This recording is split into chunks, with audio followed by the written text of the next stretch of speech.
علیکم ورحمۃ اللہ تعالی وبرکاتہ نحمدہ ونصلی علی رسولہ الکریم اما بعد فاعوذ باللہ من الشیطان الرجیم بسم اللہ الرحمن الرحیم ورتل القرآن ترتیلا آمنت باللہ صدق اللہ المولانا العظیم وصدق رسولہ النبی الکریم ونحن علی ذلک لمن الشاہدین والشاکرین والحمد للہ رب العالمین۔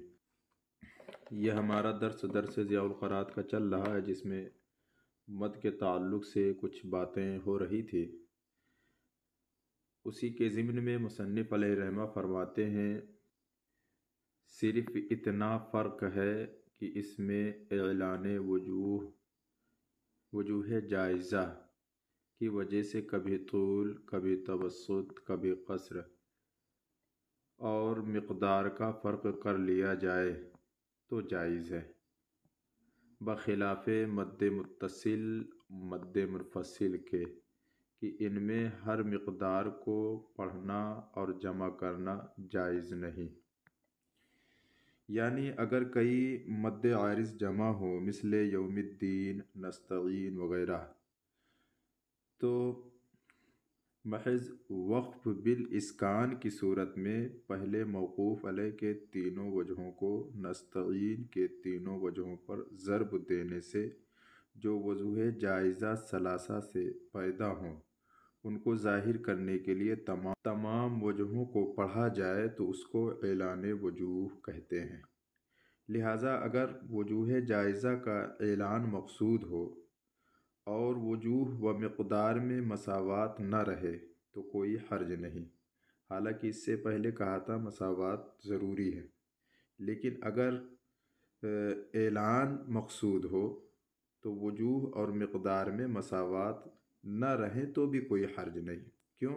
اس لیے کہ اس وقت جو ہے مقصود اعلان ہے۔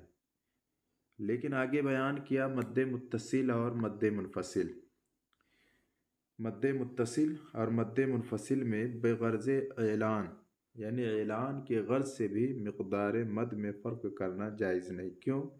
کیونکہ ان دونوں میں وجوہ مد کے بارے میں قراء کا اختلاف ہے، یعنی مد متصل میں کسی کے نزدیک توسط اور مد منفصل میں کسی کے نزدیک قصر ہے، لہٰذا ان میں روایت اور طریق کی پابندی ضروری ہے۔ آئیے اب اس کو کچھ اس طرح سے ہم سمجھتے ہیں۔ دیکھیے، سب سے پہلے یہ جانیں کہ کون سا مد سب سے زیادہ قوی ہے۔ جیسا کہ گزشتہ سبق میں بھی میں نے بتایا تھا کہ مد لازم سب سے قوی ہے، اس کے بعد مد متصل ہے، اس کے بعد مد عارض ہے، اس کے بعد مد منفصل ہے، اس کے بعد مد لین لازم ہے، پھر لین عارض ہے۔ ٹھیک ہے، یہ مراتب ہیں۔ اچھا، اس میں کیفیت جو ہے مد لازم میں صرف طول ہے، ٹھیک، اور طول کی مقدار 3 الف اور 5 الف۔ اسی طرح مد متصل کی کیفیت میں صرف توسط ہے اور اس کی مقدار 2 الف، 2.5 الف اور 4 الف۔ مد عارض کی کیفیت جو ہے طول، توسط اور قصر، ٹھیک ہے، تو کیفیت تو صرف طول و توسط ہو گیا، قصر تو ترک مد کا نام ہے۔ اب مقدار اس میں طول میں وہی ہے جو مد لازم میں ہے، یعنی 3 الف اور 5 الف۔ ہاں، اس کے توسط اور مد متصل کے توسط میں فرق ہے۔ اس میں کیا ہے؟ مد متصل میں کیا تھا؟ 2 الف، 2.5 الف، 4 الف، اور مد عارض کے توسط میں کیا ہوگا؟ 3 الف اور 2 الف، ٹھیک۔ قصر تو یہ ترک مد ہے، اس کو چھوڑ دیجئے۔ مد منفصل میں پھر وہی ہے جو مد متصل میں ہے، یعنی صرف توسط اور اس کی مقدار 2 الف، 2.5 الف اور 4 الف، ٹھیک۔ اچھا، مد لین لازم میں کیفیت تو قصر، توسط، طول۔ میں نے قصر اس لیے پہلے کیا کہ اس میں قصر اولا ہے، ٹھیک۔ ہاں، اگر ان کا مقابلہ ہو جائے تو ایسا ہے کہ اس میں قصر کر لیا جائے اور اس میں توسط کر لیا جائے۔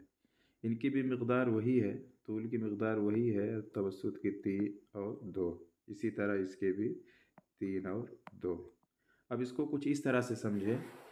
دیکھیے، یہاں پر ہے الف لام میم ذالک الکتاب لا ریب فیہ، یہاں پر مد لازم ہے اور یہاں پر مد عارض ہے۔ مد لازم میں کیا ہے؟ طول ہے، ٹھیک ہے۔ مد عارض میں طول،